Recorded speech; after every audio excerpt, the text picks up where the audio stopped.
Vyrah, reporting for duty on our stream. We are gonna do some React. We're gonna watch some YouTube together. So let's get let's do this. Like, I've seen like a couple of interesting like stuff that I wanted to watch. So yeah.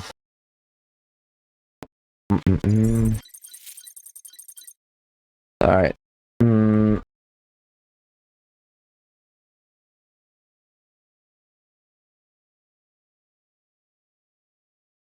Okay. 10 weird gaming stories of May 2026. Technically, I checked out like the one from like last month, this month, like, and it's actually really fucking funny. Like, and it's the type of stuff that is, where is it?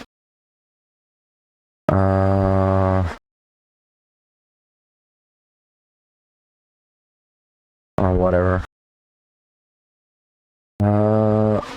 Yeah, basically like, it's a cool format that I already discovered. Don't forget to subscribe and leave a like to Gamer Ranks. Let's check this out. It's really light, it's really fun. I'm curious about what the fuck people, the weird stuff that people have done in May as well, now that I've checked out June. Gaming is a weird world that gives us an abundance of weird things to talk about. The man before you is as sober as the day he was born. You are still drinking. This is goat's milk. It is brown. It was an ugly goat. So every month, we gather them up, sort through them, find little nuggets, little gold chunks, and put them together in a video, and this is that video. Hi folks, it's Falcon. Join the 1% Club. Get the unhinged stuff weekly. We're going to talk about the weird gaming stories of May 2026. Let's go. Number 10, Hasbro. Let's check it out. A company that owns enough beloved childhood IP to kill a moose. Granted, I'm making some assumptions about how much childhood IP it would take to kill a moose, but yeah, they own a lot. Hasbro gets it. They understand what you need to do to be a successful game company, which is to listen to market research and make games that people will actually want, i.e., full experiences that you purchase with a beginning, middle, and end, rather than live services, and they're doing it. Which is, unfortunately, in 2026, quite weird. Now, hopefully that tide is changing, but here's what Hasbro's doing. Hasbro spent about $1 billion building its gaming business since 2018. They've created 6 gaming studios, an entire internal publishing infrastructure, and are building a lineup of PC and console games that will feature huge... It is the right choice, technically, because live service, like, I don't know why the fuck people fall into the trap of, like, live service is easy money. The game looks bad if your live service is off no matter what. So technically, that's the first thing. And secondly, like, you gave yourself like a job, because like it's not DLCs, it's not like cosmetics and stuff. And live service is a fucking like is a fucking hole that you cannot fucking fill easily. And I think that like it's a really great decision that some people actually understood that, and they understood that like a great game, think about Skyrim, it's still sold out today and people still cannot fucking get over it, compared to, I don't know, like a lot of like Call of Duty games. Like Call of Duty is a different example, but like technically there is like I don't fucking know, but like it's really true. Like the live service like is becoming ridiculous. It calmed down now, but like god fucking damn it, people don't understand how fucking to try to fucking scam people thinking they make easy money, and they make their whole fucking like publisher studio and look fucking stupid when they do that. Because if the live service doesn't fucking work because like there's no one fucking playing the game, then you look fucking stupid, you know? Brands. Dungeons and Dragons, Magic, Transformers, Well, technically, like if you choose like he actually said, like no live service, you release a game, maybe you add some DLCs, and it's money forever. It's if it's a good game, people will fucking buy it. Like, and it doesn't fucking take it to be a fucking Zelda to achieve the status, right? And a near endless number of other IPs that they either own or own the license to. Let me repeat to you exactly what CEO Chris Cox said. If you invest a fair amount of money and give a fair amount of time to a talented team to do a more traditional game, you probably won't make billions of dollars, but your chances of at least making your money back is much, much higher. There's always Completely true. Completely true. This is like real actually like none without like all the nonsense pretending that like people fucking know what the fuck they're doing type of advice. There's going to be demand for good games that deliver a nice 40 to 50 hours worth of content at a set fair price. I swear to God, it sounds like he's been consulting with the Falcon Show crew. Now, none of us are business people, and he hasn't been consulting with the Falcon Show crew, but this man understands something that it seems like not enough people understand. You don't have to make all the money, and trying to make all the money often results in you losing all the money. Because trying to make a successful live service game is essentially like playing the lottery. The amount of times you will lose. Yeah, like it's more of a fucking like gambling, like a fucking box in video game for the publisher. Technically, now that you mentioned it, than it is for the players, because like abandoning an IP is really fucking easy if the game is fucking awful and move on. But yeah, I actually didn't thought about like the fact that like I always hated live service games. I'm like, good on them, good on someone to fucking tell me that like it's completely like they fucking fail each time for the same reason, and it's actually like the dumbest thing you could do unless you're really fucking understanding what you're doing. Outstrips the amount of times you will win by orders of magnitude. Now, I'm hoping that this kind of thing becomes the trend and people start realizing that if you do good work, that it won't screw you, at least at the AAA level. If you're talking about having tons of money to market your game, yeah. Speaking of having tons of marketing money, we don't. I mean, at least as far as I know, we don't. That's why we rely on subscriptions and people enabling notifications. We know you're getting blasted with tons of stuff on the YouTube homepage, shorts being one of the bigger things. Best way to see what we're uploading every single day is enabling subscriptions, and we thank you a ton for doing so. Let's get back to the video. At number 9, I guess Xbox really isn't trying in Japan, although I don't know how weird that is. Maybe the weird part is just how honest this one guy was talking about it. A developer connected to Sakuna of Rice and Ruin was asked about supporting the Xbox platform, and he said something that basically totals in, we like Xbox, but they barely sell it here. It's not stocked in major retail stores in Japan, so we don't really work on it. I mean, it's not weird that Japanese developers aren't really making a lot of Xbox stuff, but like, if you follow what this guy is saying, he eventually gets to basically saying, configuring the UI. Oh, that's actually really nice. I got like I need to watch a couple do some React, and then I'll fucking join. Welcome back, Tarek. The people on his team have a sentimental attachment to Xbox. They like emotionally like Xbox, but commercially, it doesn't make sense for them to put their limited manpower into it. It's not even mean. Like, he's not dumping on Xbox. He's clearly fond of it. But a small studio saying we do not have the resources to support a platform with tiny local demand. I mean, it makes sense. Xbox fans ask why certain Japanese games skip the platform, and this is probably the answer. Localizing it and putting it on a platform that... So I don't have subscription. I'm not sure if I have enough. Just configuring the UI and our level character. Oh.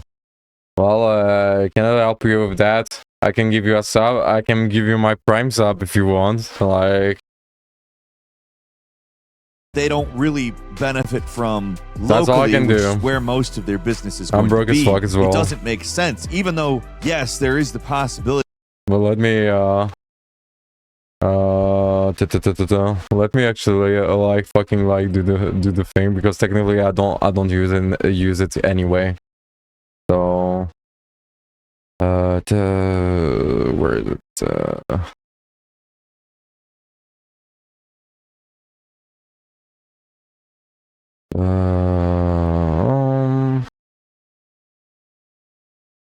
Use prime sub.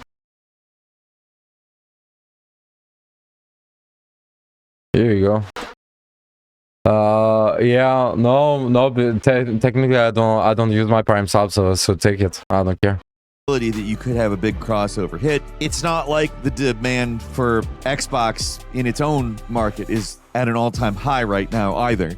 And number 8, I'm going to keep the bad times rolling a little bit. An 81-year-old Minecraft-playing grandma who was raising money for her grandson's cancer by streaming was swatted during the cancer fundraiser. If you're unfamiliar with what swatting... That's so fucking mean. Come on, like, this is the part where I'm like, I cannot fucking believe it. Like, usually the swatting are like for people that like fucking do stupid stuff, or like somehow are like, you know what, it's not the end of the world, but like for real on this one, it's really not cool. Is basically a form of harassment where you make a hoax call to an emergency service and falsely report a severe incident like an active shooter or a bomb threat to trick law enforcement. Now, this is a felony. If you get caught doing this, there's severe consequences for it. You can go to prison, you can pay very large fines. Basically, it's a real asshole move that, I mean, it sucks when people do it to just random streamers doing a stream for no reason, but to do it to an 81-year-old grandma who is raising money for her grandson's cancer, ooh boy, is it bad. Thankfully, she is not okay. Cool. I mean, after the situation resolved, at least like the fucking like PR that they got from because like it made the news, right? It became kind of viral. At least they'll make more money because technically being swatted will give them more visibility. So at least there's that, you know. She went back to streaming, and I think Grandma Crackers deserves all the support she could possibly have for trying to do something good, and also doing it in a way that brings different generations together. Screw the jerk who did this. At number 7, Take-Two explained why GTA 6 isn't launching on PC, but instead... Yeah, sometimes putting fires with gasoline makes a bigger fire.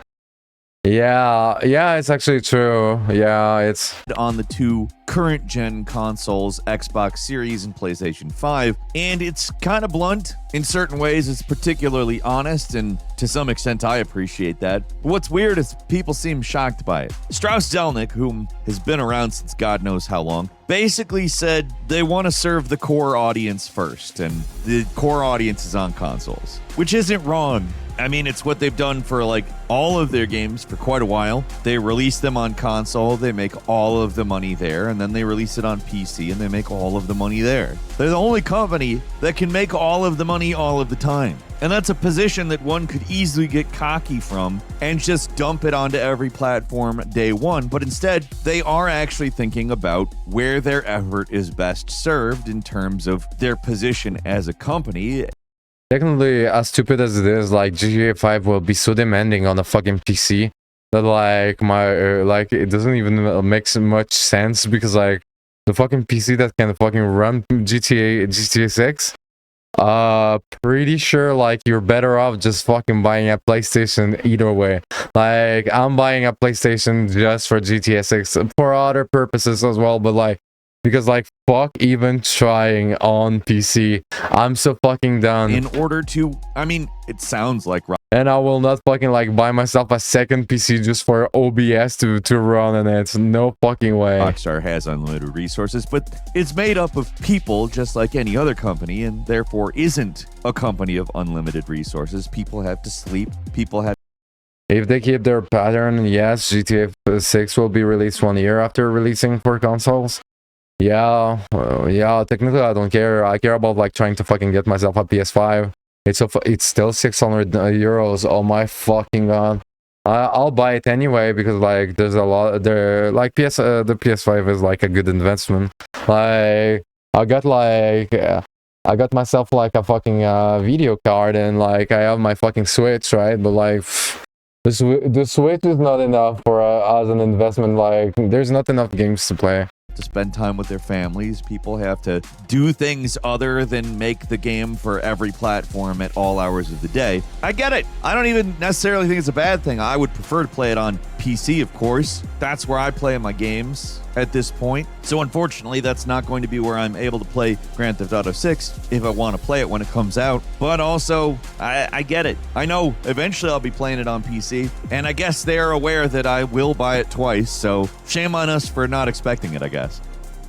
And number 6, Sony filed their fiscal year 2025 financial materials and recorded an additional $560 million loss in relation to the Bungie acquisition, which totals the Bungie-related impairment losses at about $765 million. This is essentially saying that they overpaid for Bungie by $765 million.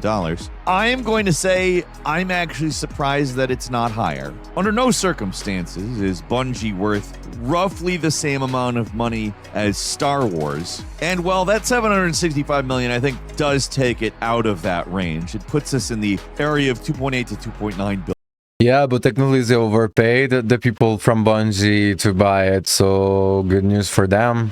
Like, got overvaluated. Technically, Bungie deserve to be overvaluated. $1 billion in valuation. I don't think it's worth that much money either. Now, I'm just going to go ahead and say that this is exactly why that Hasbro story qualifies as weird. The gaming industry has spent the last God knows how long convincing itself that live service is the infinite money cheat code, and now one of the biggest platform holders on Earth is taking huge write-downs because the studio it bought, thinking that it was going to unlock more usage of the infinite money cheat code, is costing them money.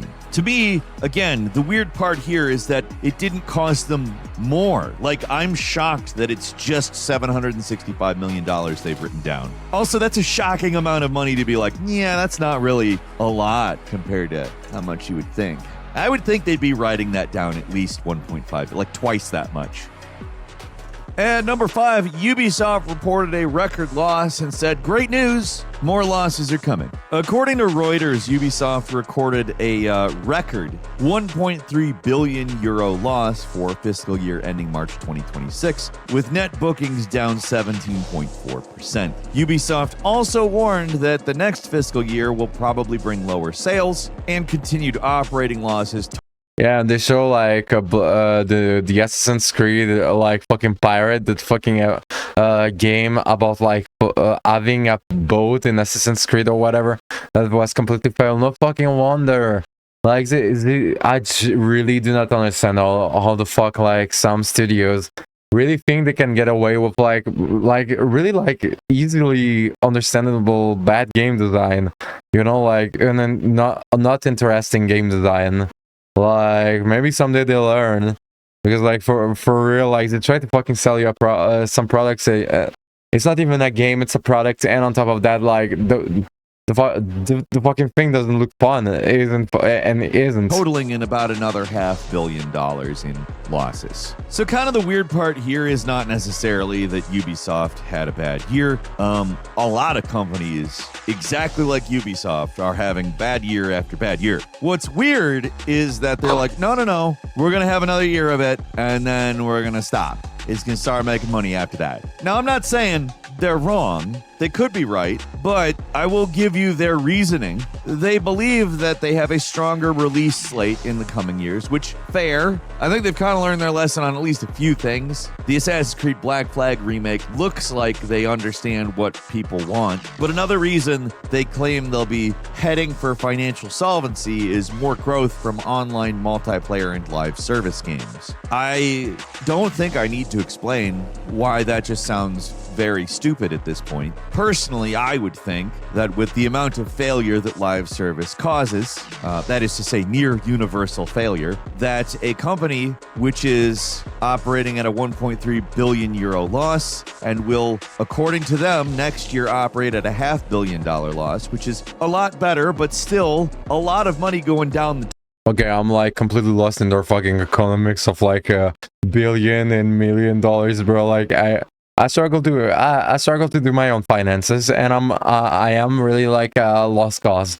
So like this like as much as like I started to understand right now, they talk about numbers, and really I have no fucking clue. Like if you have a clue, sadly they don't bankrupt.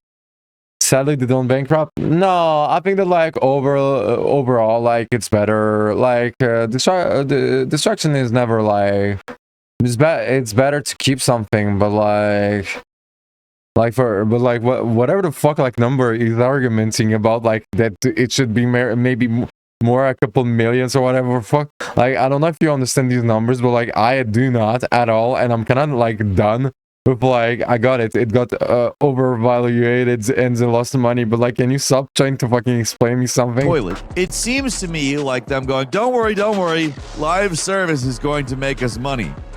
Would not be the line. I don't think I need to point out how that's weird. Like, other people are learning their lessons and making tons of money. Maybe not all the money, but tons of money, which is good. Making a profit is the goal of a company, and usually the excuse that makes it possible to make video games. A lot of people are understanding that's not the strategy, but that's what they're saying. So let's see where that goes. And number 4, the Subnautica / Crafton stuff.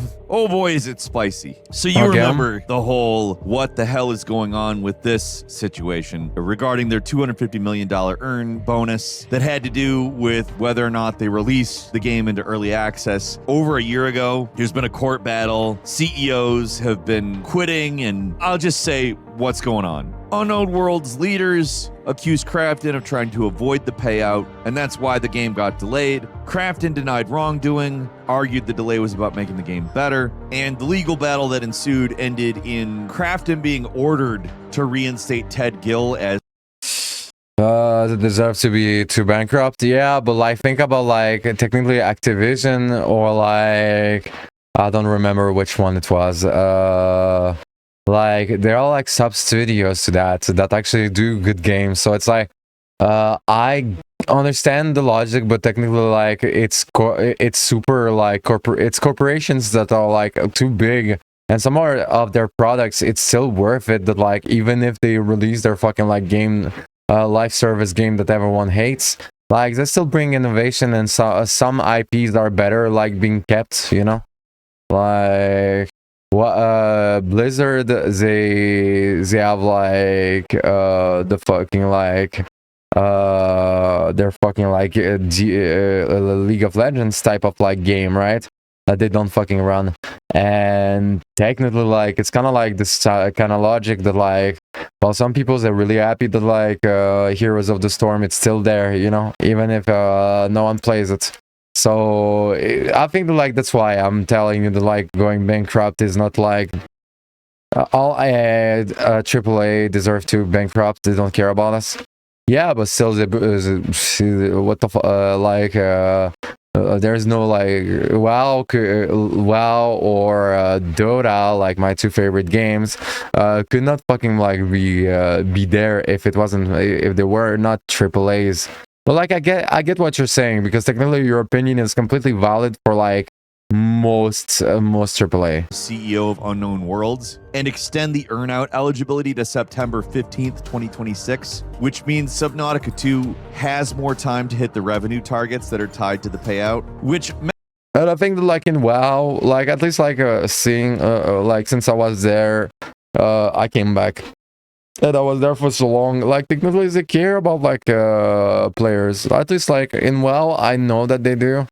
Dota, they do as well. League of Legends, like I think that just there is like a AAA that I completely agree with you, but like I think that like it's also like something it doesn't help to fucking like see pessimism and being hateful of everything, you know.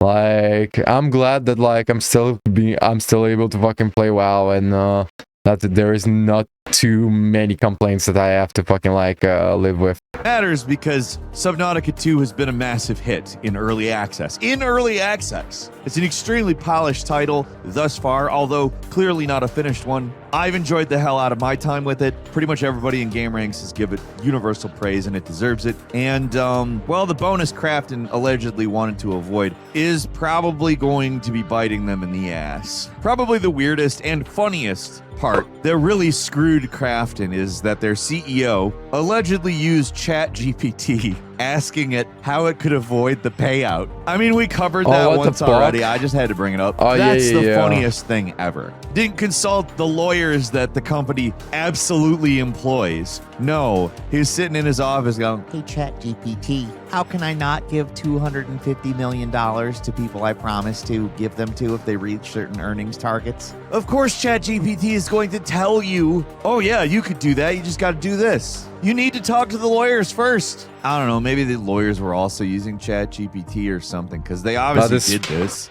At this point, like this whole fucking thing will be just like people using AI bots to fucking like do all these fucking like jobs for real. I think it's perhaps my favorite situation in terms of buying a game where you get to support a video game, and instead of it making the publisher money, it costs the publisher money. And it's not like they've been like nice guys, they're just total dicks who've been dumb and dishonest. And if you want to punish that in the gaming industry, buy Subnautica 2. It's probably going to cost Crafton $250 million. I mean, either that or it's the best like insane marketing campaign ever pulled. I don't know. I did just catch myself saying if you buy the game, it's going to hurt the company, which I have to say I do doubt, but it's fun to pretend.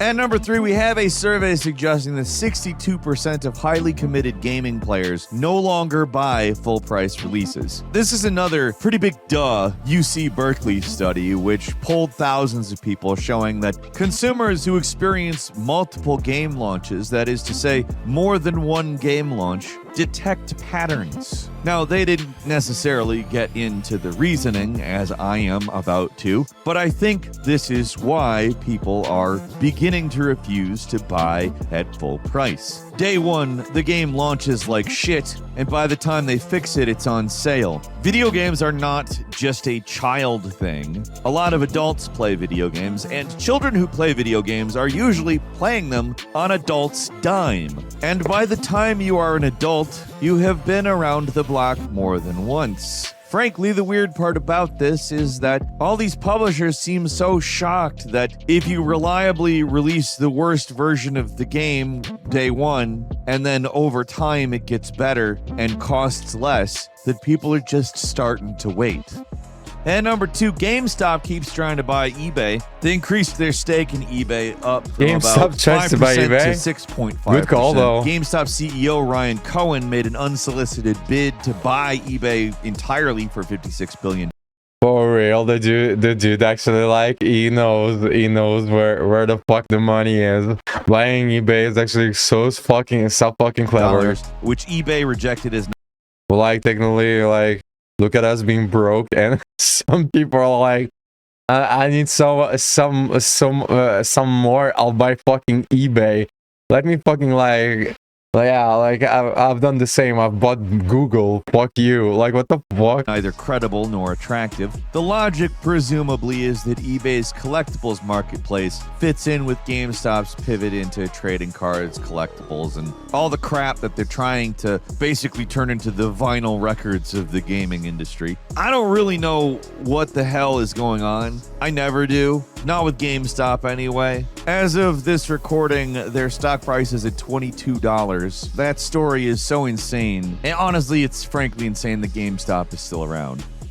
And finally, at number 1, the PS5 sales crashed in Europe after a price increase because apparently charging more makes people buy less. I swear, Weird Gaming Stories has more or less become, it's weird that nobody has any foresight and just does stupid things that nobody would ever do if they were thinking ahead would do stories. Basically, this is the incredible... Yeah, I really agree, because each time, well, it's kind of like what you said, like...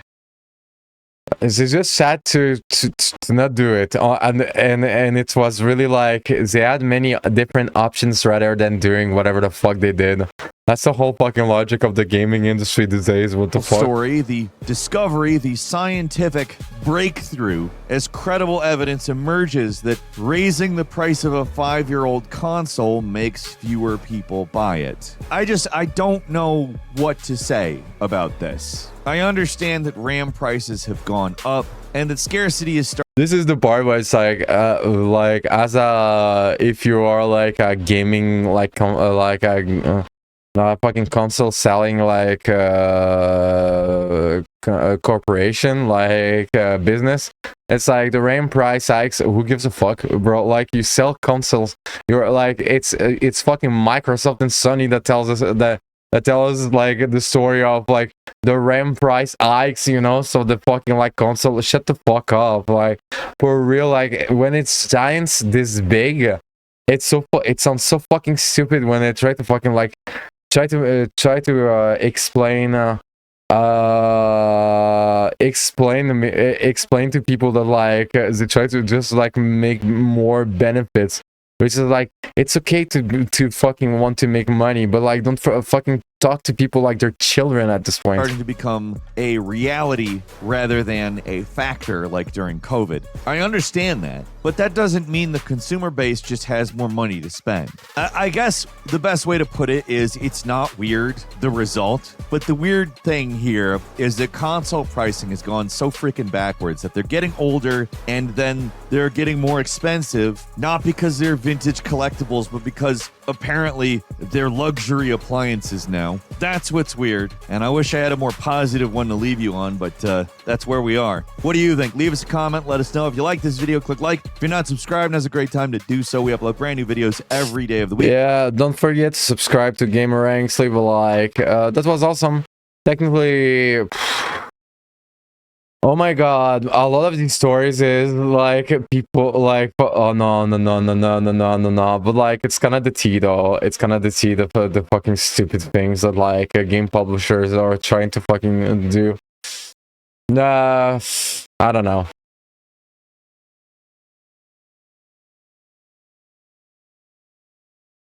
Alright, next on, for real, let me get just something to drink. I have everything configured now. I need to do like a couple React more and I'll go online as well.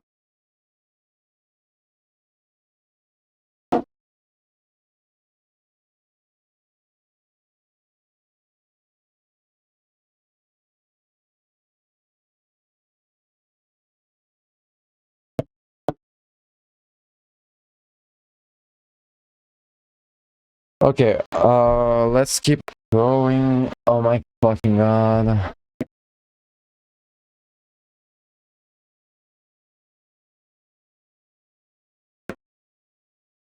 Is something fucking falling? Yes. Stuff is falling. I don't care. Whatever. I'm not giving up on that.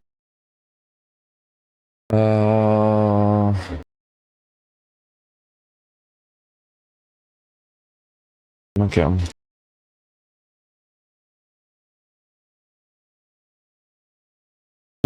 Alright.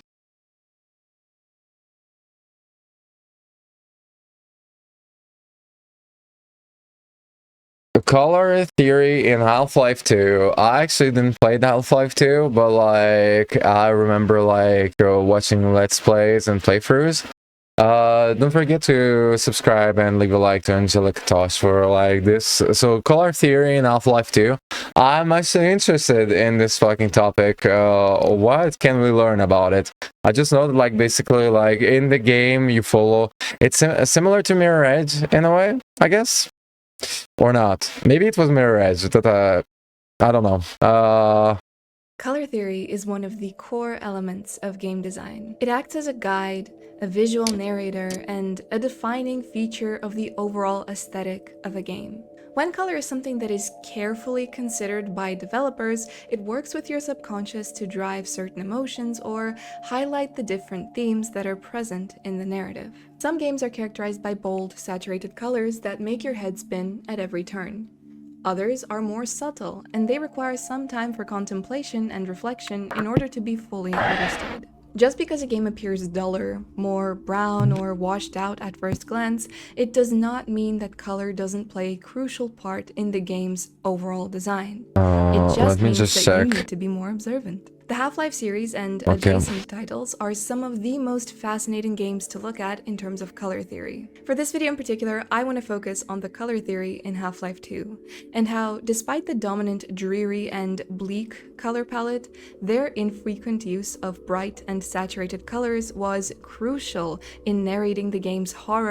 Yeah, I still like really messed up with like Mirror's Edge. It was Mirror's Edge, but like the color theory in Half-Life is similar to Mirror's Edge, so Sci-fi and adventure elements, as well as aiding in world-class environmental storytelling. Before we get started, hi, my name is Angelica, and one of the most frequently asked questions on this channel are related to the crowbar that's usually in the background of my videos. I 3D printed this and it turned out to be the perfect prop for the background. I really like Half-Life and I thought that more people would get the reference, but it just caused a lot of confusion. Until today.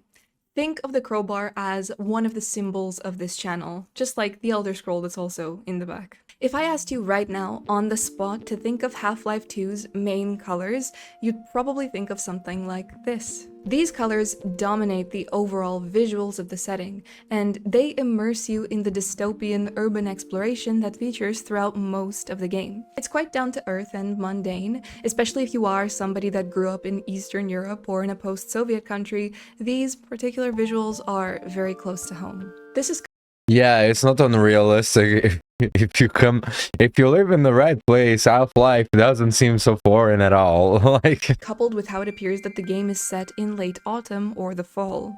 some people are just not as lucky. You have dark, rotting leaves on the neutral concrete ground. With this, it feels like the game was very intentionally set at one of the least colorful times of the year. You're not getting the white with snow yet, but you're also past the stage of the golden or the reddish leaves at the start of autumn when they're still attached to the trees. Something about specifically having them scattered all over the ground next to the bare trees makes the color here feel like a nuisance. Something that needs to be cleared away. It makes it look abandoned, dystopian, and had the leaves not been on the ground yet, the place would actually not look so run down. Throughout the game, these particular visuals follow you. Neutral, beige, sandy, or gray colors. The darkness in the cracked pavement. Everything is made to look rusted, dead, and dry. Even the greens or reds appear desaturated to where they don't change much about the overall look of the environment when you come across them. But despite this persistent and dull setting, we actually start to see pops of color from the very beginning of the game.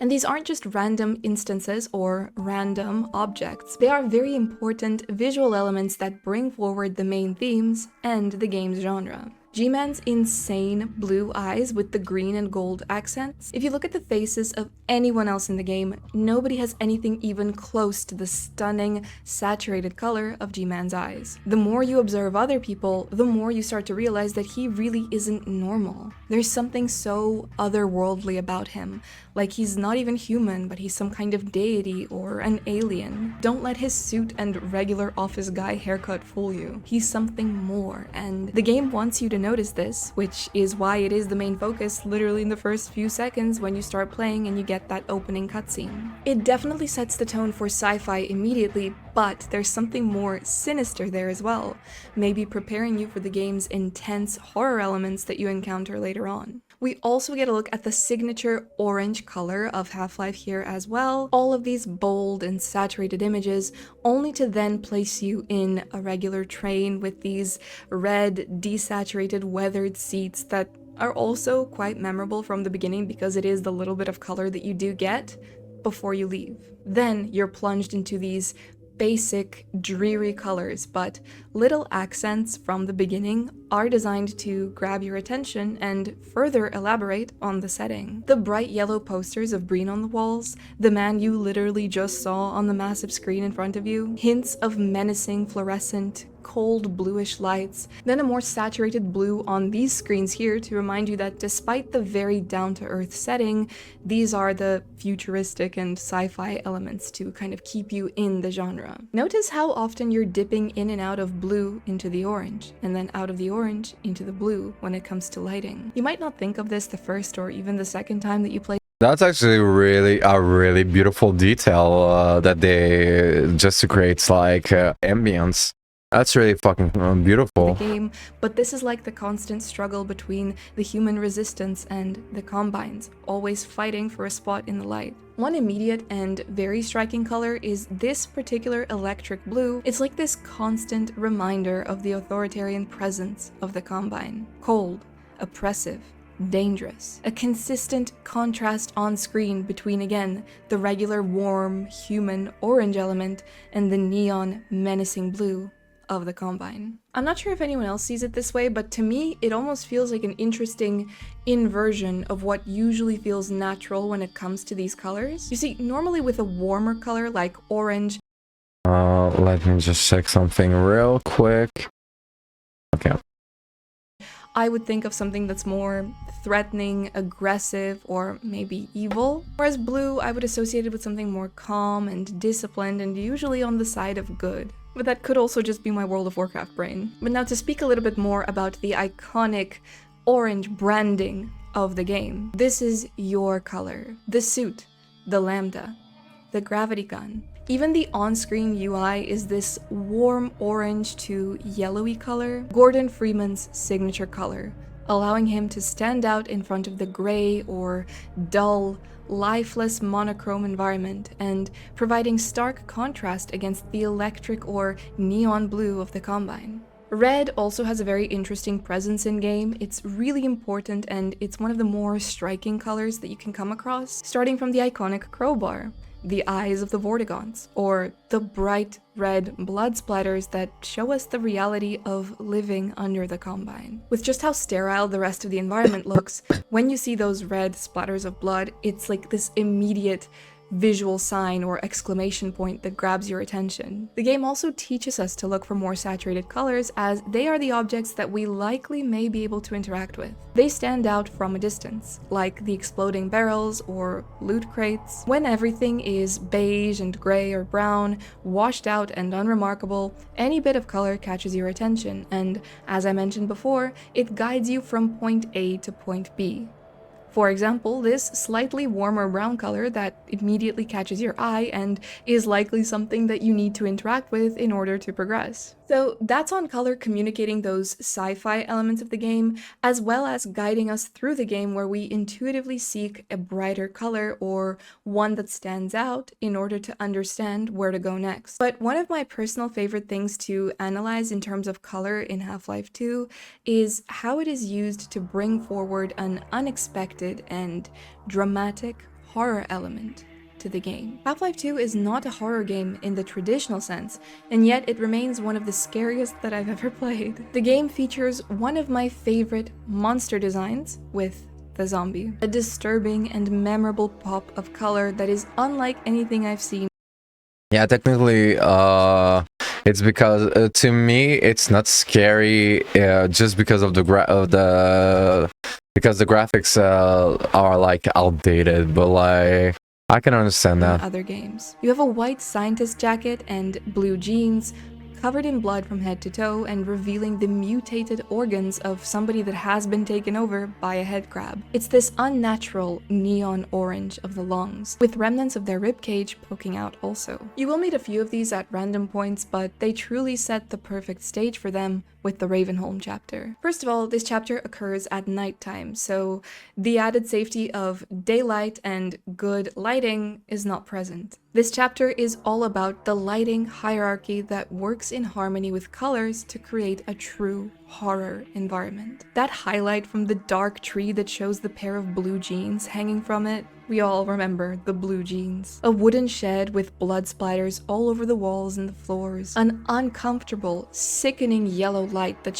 Yeah, technically to me, Half-Life was never like this scary game, but at the same time, like by the time I got interested in it, it was like already outdated. But it is actually quite vile and quite violent when thinking about it. shines down on the gory scene. Such harsh imagery on the backdrop of this dark blue night. It's almost like you're playing a totally different game. I've previously said that to me, Ravenholm isn't just a level in a game.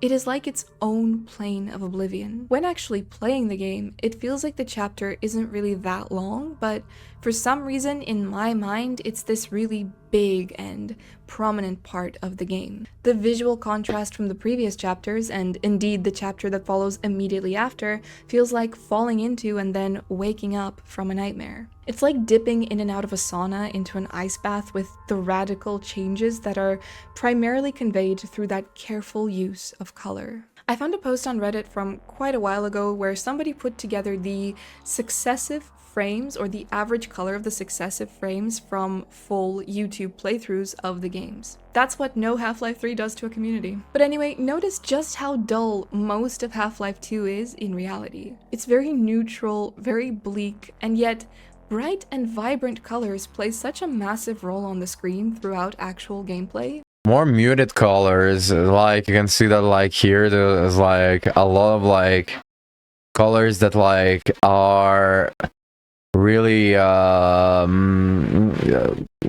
well, let's say a punch to it are visible, where here it's like a lot of muted colors that just work well together. We can clearly see that in reality there isn't all that much saturation, but when thinking back to the game, you will 100% remember it for the colors that stood out against this kind of background. Yeah, Also, completely. notice the contrast between Half-Life 2 and Half-Life 2 Episode 1, where you do get into the Citadel and you're like in the heart of enemy territory. I love how that's just instantly recognizable despite these literally just being colors on a screen. Viktor Antonov, who sadly passed away last year at just 53 years old, was a genius when it came to this environmental storytelling through careful and clever use of lighting, colors, and a focus on visual harmony. You'll notice throughout Half-Life 2's chapters, there really isn't a place where everything will be super packed or overdone in terms of color. There seems to be a sort of limit, which is why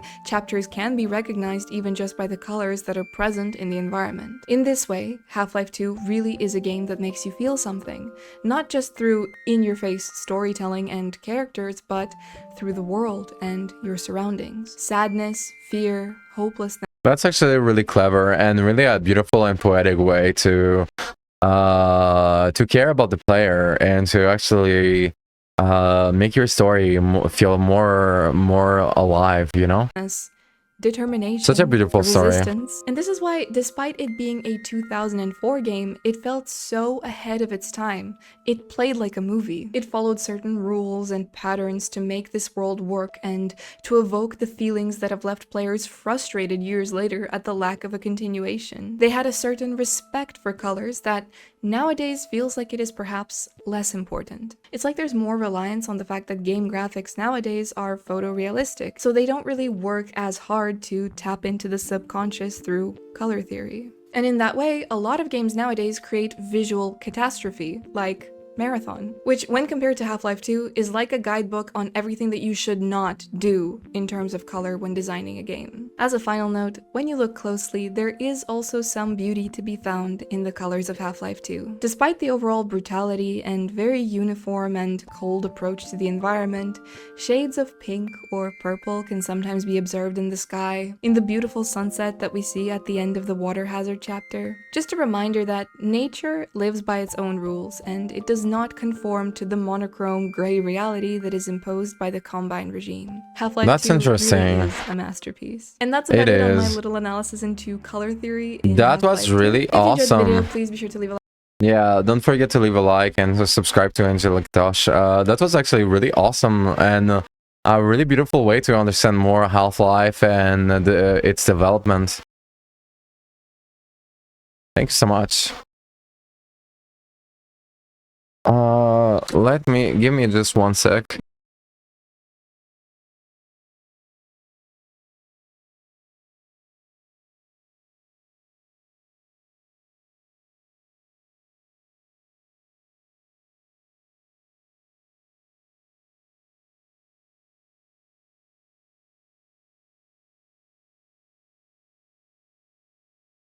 Okay. I'll do it like this. Okay. And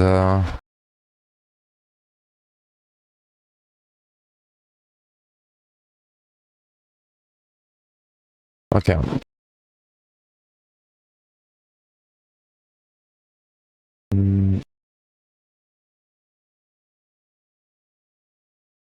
GoldenEye on this game trailer. Let's check it out.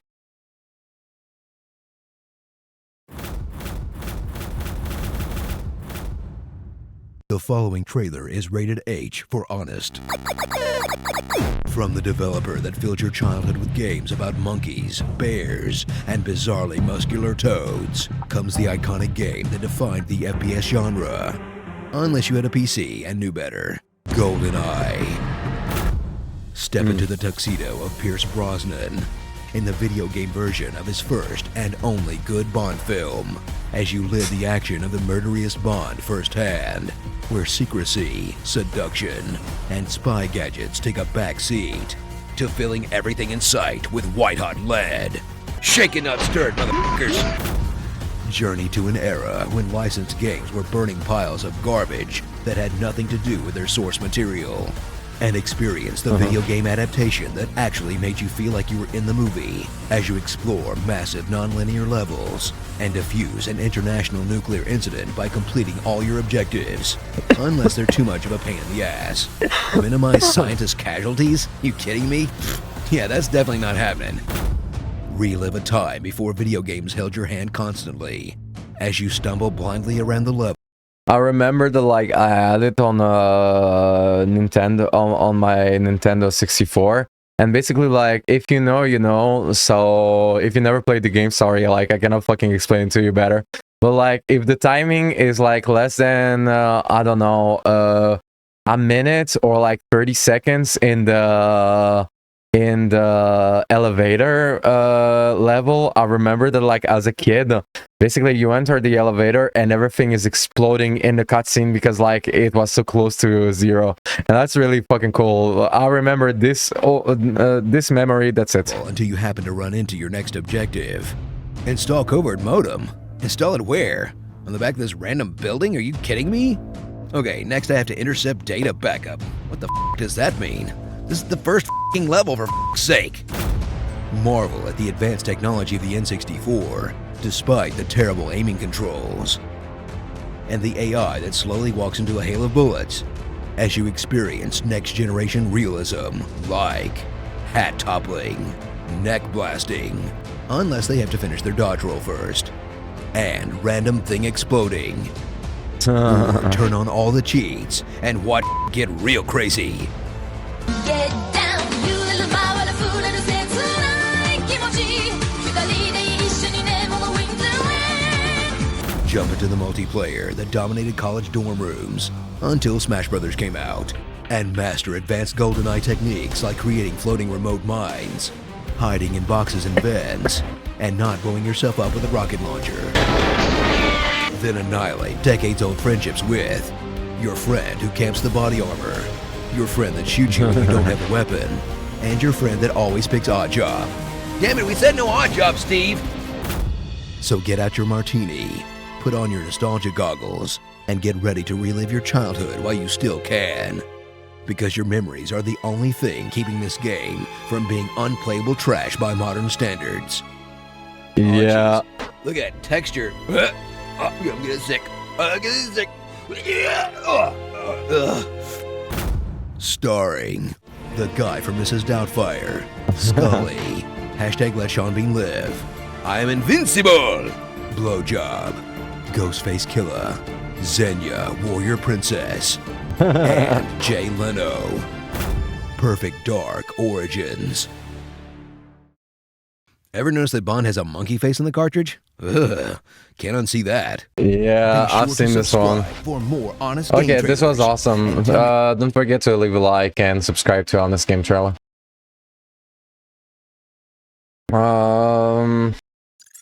Alright, this is enough React for today. I didn't mean to do much, and technically, oh my fucking god, it's already kind of, it's getting like somehow late. So I'll see you another time, and as always, be toxic.